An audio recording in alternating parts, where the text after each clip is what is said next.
Sunday, diet करा उद्यापासून। आज मस्त पनीर पराठा खाऊया। तर कढईमध्ये तेल गरम झालं, जिरा छान तडतडला आहे, अद्रक लसणाची पेस्ट आणि भरपूर कांदे आणि किसलेलं गाजर टाकलं, छान परतून घेतलं।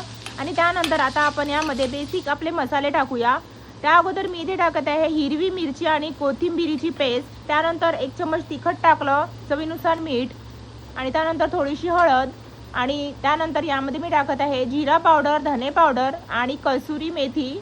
हे सर्व छान मिक्स करून घ्यायचं। आणि हे जे पनीर मी यामध्ये टाकत आहे ना, ते घरच्या घरी तयार केलेलं आहे। तुम्हाला पनीर घरच्या घरी कसं तयार करायचं याची फुल रेसिपी हवी असेल तर मला कमेंट करा, मी नक्की हे फुल रेसिपी व्हिडिओ अपलोड करेल।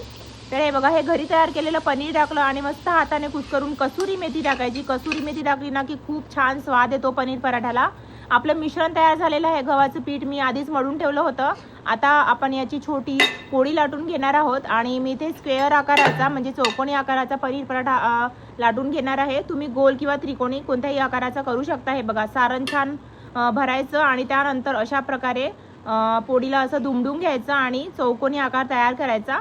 थोडा वेगळा आकार असला की मुलांना खायला छान वाटतं आणि दिसायला सुद्धा छान दिसतो। आपण गोल तर पोळ्या नेहमी करतोच, तर अशा प्रकारे स्क्वेअर आकाराचा मी तयार करून घेतलेला आहे। फोल्ड करून घेतलं, थोडं कोरडं पीठ लावलं आणि पराठा लाटून घेतला। इकडे तवा सुद्धा गरम आहे, मस्त आपण बटर लावूया आणि बटरवर दोन्ही बाजूने छान आता पराठा आपण शेकून घेणार आहोत। हे बघा, मस्त आपला संडे स्पेशल नाश्त्याचा राजा पनीर पराठा तयार झालेला आहे। तुम्हाला कसा वाटला हा पराठा नक्की कमेंट करून सांगा। आवडला असेल तर लाईक करा, शेअर सुद्धा करा आणि नवीन असल्यास चॅनलला सबस्क्राईब करायला विसरू नका अशा छान छान रेसिपी पाहण्यासाठी।